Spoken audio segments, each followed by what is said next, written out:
Hey, it's Sam. And John. And you can watch new episodes of our latest podcast, OKOP, where we tell the funniest freaking stories on the internet. Like someone making billions off of playing RuneScape? Oh, make those Bitcoin billies. Or the doctor accidentally putting the mistress as the emergency contact instead of the wife. Hey, yo, that sounds like a family feud. Do not tell Steve Harvey. But the point is, we got some bangers. Yes, so if you want to laugh and occasionally cringe, listen now for free wherever you get your podcasts.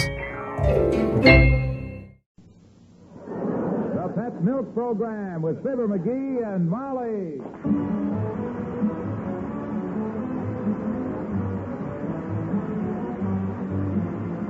The first evaporated milk, Pet Milk, presents Fibber, McGee, and Molly with Bill Thompson, Arthur Q. Bryant, Dick LeGrand, Cliff Arquette, Elvie Allman, and me, Harlow Wilcox.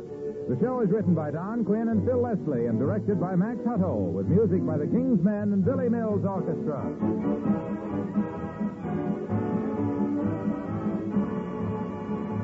Does your husband use quite a lot of cream in his coffee? Many do, and cream costs money. Just the same, you want him to have what he likes. But do you know something? If you'd use Pet evaporated milk instead of expensive coffee cream, your husband would probably like it even better. Lots of them do. You see, Pet milk isn't like ordinary bottled milk. It gives coffee a wonderful creamy color and a rich, satisfying flavor. Yes, Pet milk, good, sweet country milk that's double rich, is the perfect consistency for coffee. And how much does Pet milk cost? Less than half as much as coffee cream. So try this easy, money-saving way to keep Pappy happy. Get Pet milk at your grocer's.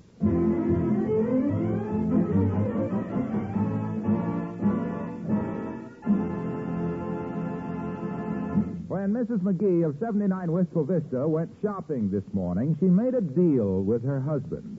She promised if he'd stay home, she'd bring him a present. Well, he did. And she did. And here he is unwrapping it right now as we join Fibber, McGee, and Molly.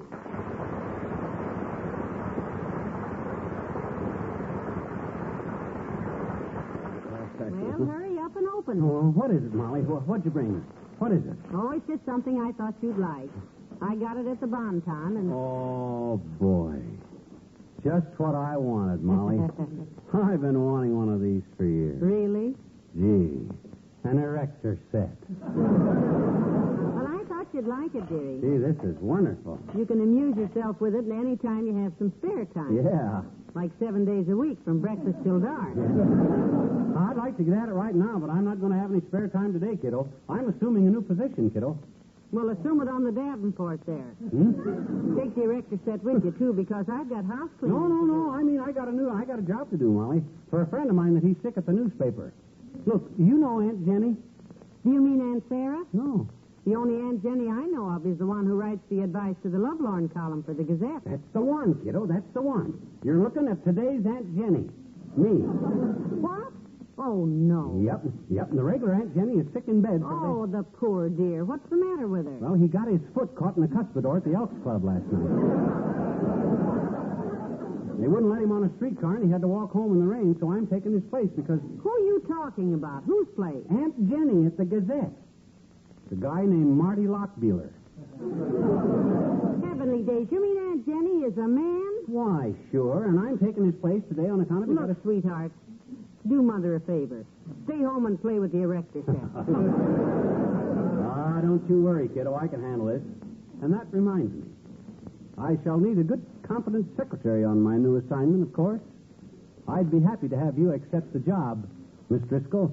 Well, I'm afraid I'll have to know more about you first, Mr. McGee.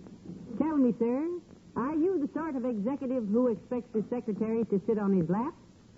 In this case, Miss Driscoll, I'm afraid I am. Well, in that case, Mr. McGee, grab your hat. Let's go. Here we go. Right into the bridge.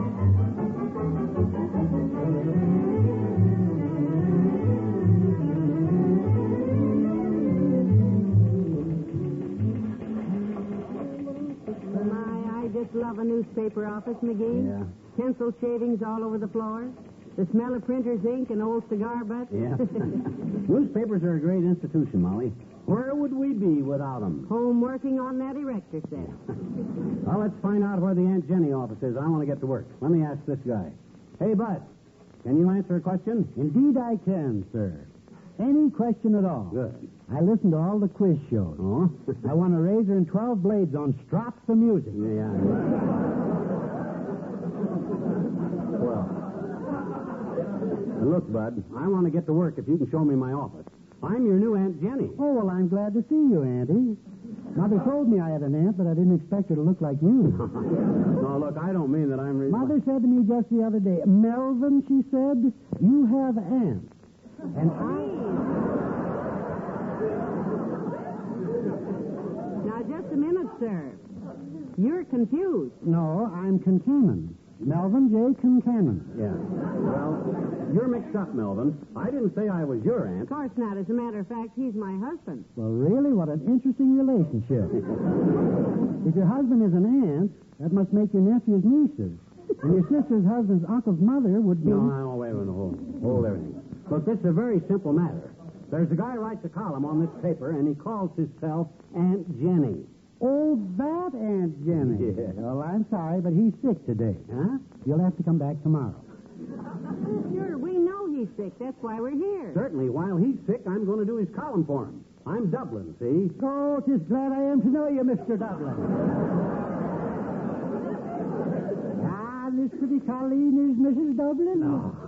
No, this pretty Colleen is Mrs. McGee. Mrs. who? McGee. Huh? I wasn't talking to you. You were, too. She was I not. was, too. Oh, for goodness sake. Look, Melvin, this is stupid. I thought he was Dublin. I am. Dad's read it. I want to get to work. I promised to do a column down here, and I'm not kidding about it. I'm really earnest this time. Well, I'm glad that's settled. Let's see, let me write that down. Ernest Dublin. Say, where are you from, Ernie? He's not from Ernie. I mean, he's not Ernest. He's McGee. Yes, my gosh, I asked you where my office is. If you don't know, say so. Let's be frank. No, you be Frank, I'll be Melvin. I'll be Ernest. I'll be a son of a gun. I wish I'd stayed home. Where are you going now? I'm going out to the zoo, sir. Huh? Polar bear is having some babies, and I have to write it up. Is that your assignment? Yes, I'm a cub reporter. Good day.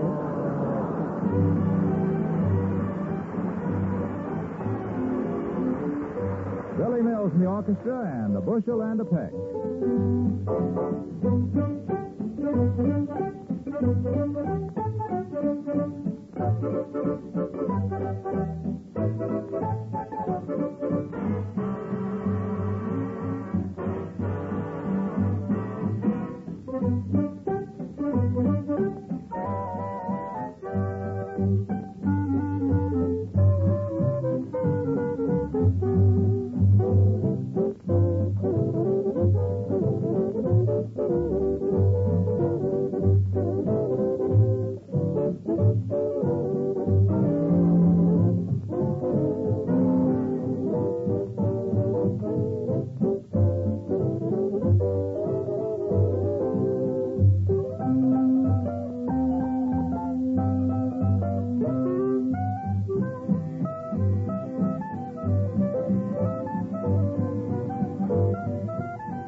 Well, here's another letter for you to answer, Aunt Jenny.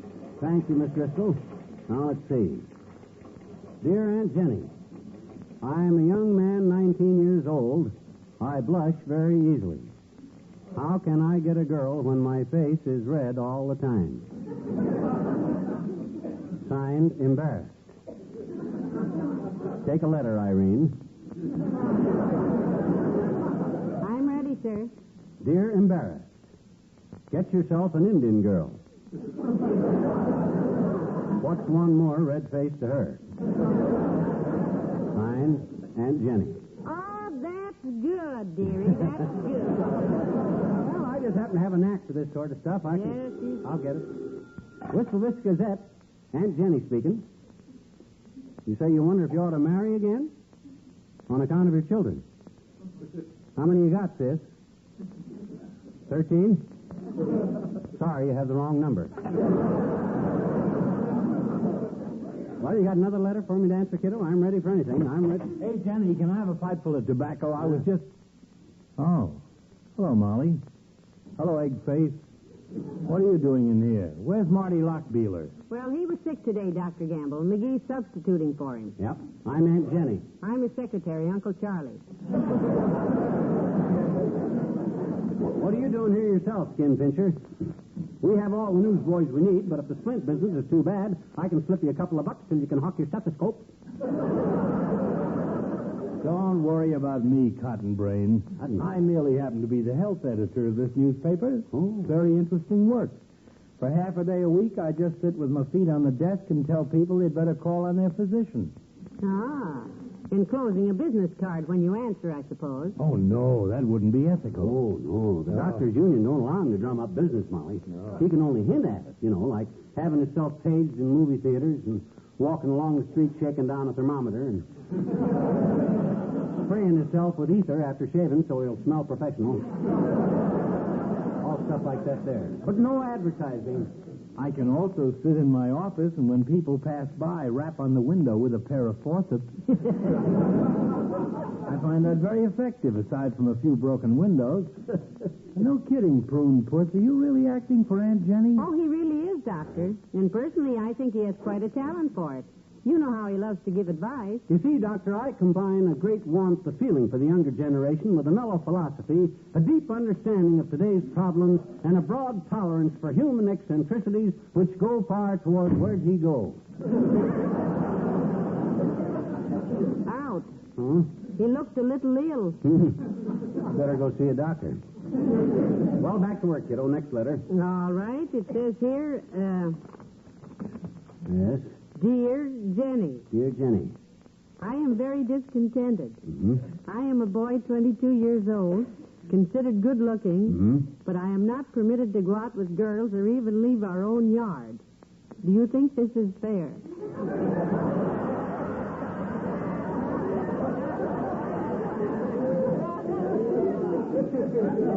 That's pretty fair. I'll say it ain't fair. How's it signed? Number 246389, Alcatraz. Well, that's the kind of stuff that makes newspaper work so fascinating, kiddo. To an old newspaper man, hey, did you ever see him really print a paper? No, I never have, dearie. All I know about newspapers you can throw under the rose bushes out in the front yard every afternoon, and don't think they don't. Well, come on, baby. I'm going to show you about newspapers. I'm going to take you down to the press room. Now, this is going to be interesting. I've never seen Hi, it. Bertha. Hiya, boy. Hey, you got anything good in the horse today? Huh? I blew the first 3 races, and now I'm strictly on hamburger for the rest of the week, if I don't hook me a winner in the next go. Oh, How's about it, kid? well, my gosh, Bertha, I've been so busy today, I haven't had time to figure the horses. Oh, by the way, this is my wife, Bertha. Molly, this is Bertha. Hi, honey. How do you do, I'm sure. Well, I'll go down and pump the circulation, boys. Yeah, something good. Maybe they got a good bet on the fights tonight. Yeah. So long, boys. See you later, Ma.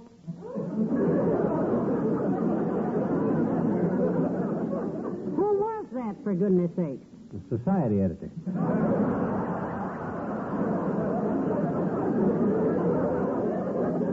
Oh, come on, baby. Here's the press room. Right in here, the press room. Heavenly days. I haven't seen so much machinery since you sat in the bathtub to take your watch apart. What'd you say, Tootsie? I said I hadn't seen so much machinery. Oh, there's Mr. Wilcox. Who's Bill Scott? I didn't say Bill Scott. I said there's Mr. Wilcox. Hello, Mr. Wilcox. Hi, Hiya, folks. Oh, hi, Milky. What you messing around in the press room for? Oh, I've got an ad in the Gazette today for pet milk, and I'm just making sure it's in every paper. Well, that's awful silly, Mr. Wilcox. If it's in one, it's in all. Well, I suppose so, but I'm a conscientious sort of fellow, you know. Now, what's the ad, Milky? Asked dear old Aunt Jenny, because he knows which side of his coffee cup his pet is poured into. Well, I wrote an ad about how wonderful pet milk is for babies, and also for children who have passed the bottle stage, because pet milk helps build strong bones and strong bones and sound teeth. Why do they keep stopping the presses? Oh, that pet milk copy of yours is probably so nourishing, the ad got too big for the paper. Do you think an ad like that is practical, Mr. Wilcox? What do you mean? Oh, I mean telling babies how good pet milk is for them and how it supplies the necessary milk minerals for good, healthy growth and the vitamin D they need for health and happiness. My goodness, babies don't read the paper. No, but their parents do when they realize how many doctors recommend pet milk. Pet milk for both bottle-fed babies and older youngsters, and that pet milk costs less than ordinary milk. That's why they... I can't hear you, Milky. What'd you say? Jenny can't hear you. Oh, she's fine, thank you. Had a little cold yesterday, but she's getting over it. Who is? My wife. Who said anything about your wife? What'd you say, pal? I can't hear you. Well, I got to run upstairs to the advertising department anyway. So long now. Don't take any wooden nickels. Where'd you say you were going, Mr. Wilcox? Advertising department. I got to give them a list of fathers who insist on pet milk for their babies. They file those names under pet fathers.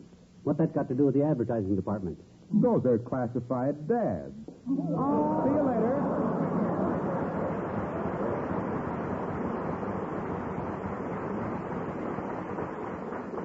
Come on, McGee, let's get out of here. Okay. I'll bet old Milcox gets a nasty note from the sponsor doing a commercial in a noisy place like that. My gosh. Hey, look. You see that guy over there? Yes? That's Braven Dyer, the puzzle editor. Puzzle editor? Yeah. Listen to him. He's doing a puzzle. Hey, jump in the lake. Get lost. Shut up. A puzzle? Yeah. You mean... Yeah. Crosswords. Well, let's get back to work, kiddo. I want to get the rest of this copy out and get home so I can play with my erector set. Next letter, Miss Driscoll. Here you are. Dear Aunt Jenny, I am a man 83 years old. I am not married. I drink, smoke, and enjoy life. I have no problems. Isn't it nice to get a letter like this for a change? It's signed Happy. Yeah. Well, take a letter, Miss Driscoll. Yes. Dear Happy. Yes. Signed Aunt Jenny. That's the kind of letters I like. Come in. Is Aunt Jenny here? Wallace Wimple. Well, hello, Mr. Wimple. It's nice to see you. Hello, folks. Is Aunt Jenny here? Yes, she is, Wimp. I'm her. He's taking Aunt Jenny's place for today, Mr. Wimple. The real genuine Aunt Jenny got his foot caught in a cuspidor. Name your problem, Wimp, and we'll settle it for you. Well, every time I write to Aunt Jenny, Sweetie Face, that's my big old problem, she gets the answers first and tears them up and makes me eat the scraps. Well, what can we do about it, Mr. Wimple? Would it be too much trouble after this to write my answers on Rye Crisp? Happy to do it, Wimp. I'll leave a note here for Aunt Jenny. You got any other problems? Well, it's hardly. I mean, it's so personal. Oh, now, come on, Mr. Wimple. You can tell us. Well, I have a question. Since Sweetie Face started teaching knife throwing to the Marines, I've lost the tip of my ear, half my mustache. Hey, you don't have a mustache, Wimp. I don't? My goodness, I've lost all of it. And I have knife holes in my 2 sweatshirts, 1 bow off my spectacles, several nicks in the back of my head, and last night I got a knife blade right through the calf of my best pants. Heavenly days. And what is your question, Mr. Wimple? My question is, do you think she really loves me, or just likes a moving target around the house. Signed, Nimble.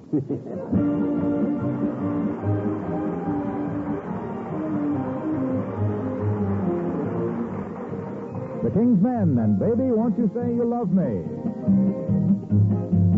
I classify as being in that lovelorn group. My baby's gone and left me swimming in the soup. And so I wrote a letter to a guy I know who answers all your questions on the radio. I told him what I needed was some good advice.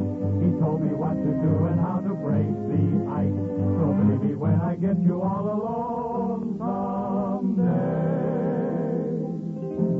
This is what that advice to the lovelorn columnist advised me to say.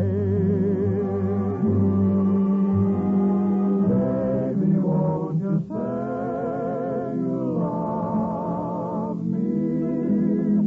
Till you do, I can't feel right.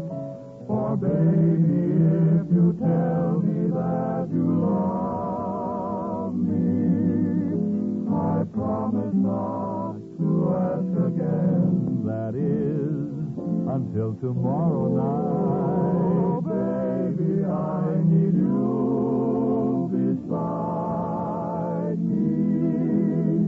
Part of everything I'll ever do. To cry as much, to laugh as much, and love me even half as much as I love you. Cry as much, laugh as much, love me half as much as I love you.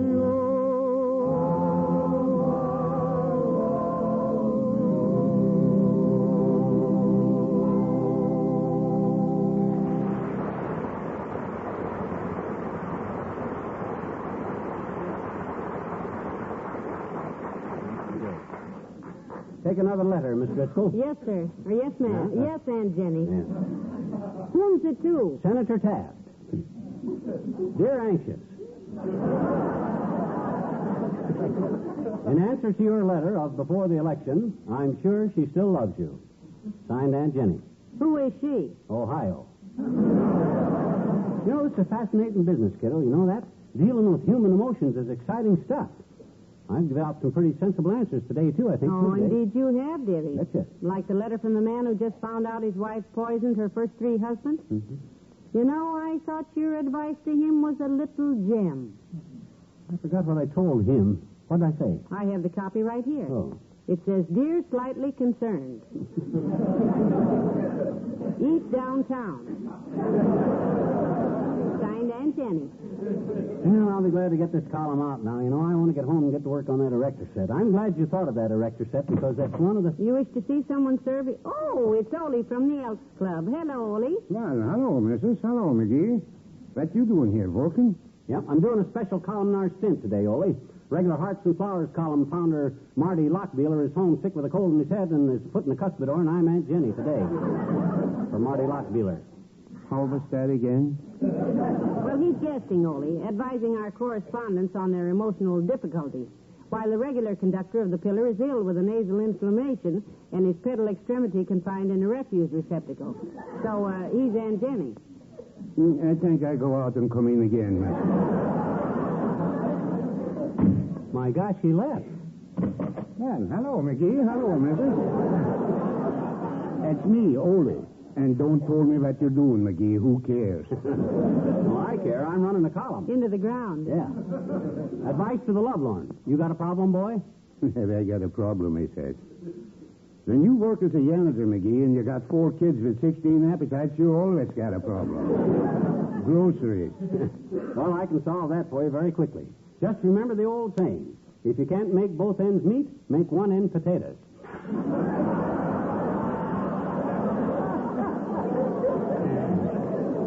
My gosh, don't you get it, Molly? It's a very simple Ain't funny, Aunt Jenny. Ain't? What's funny about meat at these prices? My missus says if the kids don't slow up on the eating, some Sunday dinner they have roast chuck. You mean chuck roast? No, chuck is our Redwest kid, the fat one. She's kidding, of course, but when she says that, little Chuck, he passes his third pork chop right by. Say, how is your wife these days, Ole? Feeling good, is she? Well, she was a little tired today, missus. We sat up all night last night watching radio. You mean watching television? No, we watch radio. Don't hurt the eyes so much.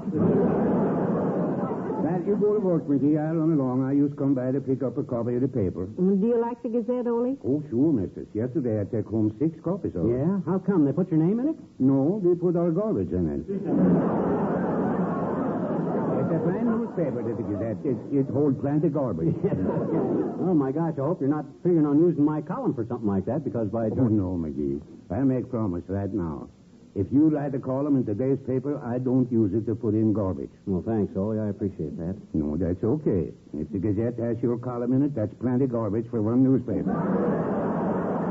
Well, so long, missus. So long, Jennie.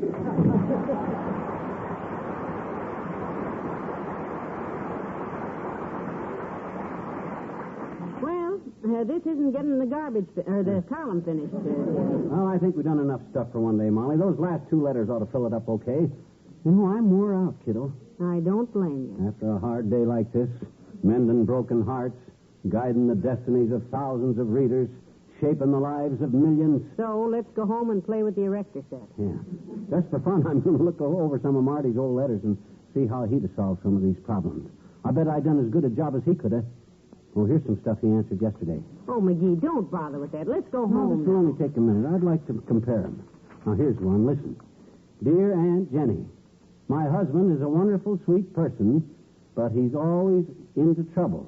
He sticks his nose into other people's business and messes things up every time he's watching one, and then signed, Worried. Mm-hmm. And here's the answer he sent. See how it compares with mine. Dear Worried, obviously your husband has never grown up. He sounds like a meddlesome jerk with too much time on his hands. My advice to you is buy him an erector set and let him use it.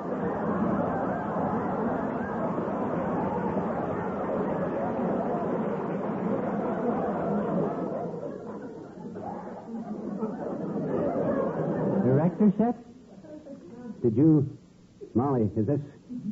I mean... Yes, sweetheart. Oh. Well, come on, Worried. Let's go home.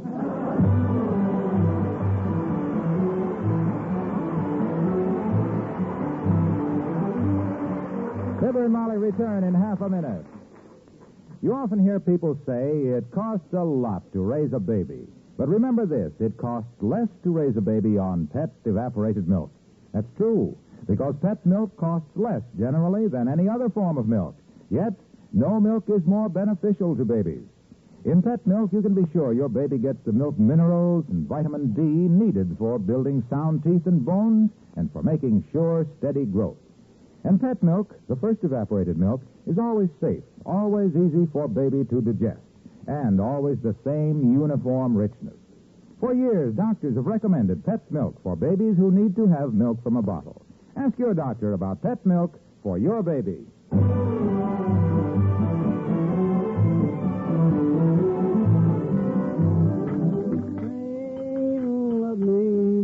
Boy, this erector set is wonderful, Molly. Yes? So far, I've built a dump truck and 2 George Washington bridges, and what you doing? Writing a letter. You want to hear it? Oh, sure. Dear Aunt Jennie, I bought an erector set like you said. It is now past midnight. How do I get him to go to bed? Signed, Still Worried. Oh, good night. Good night, all.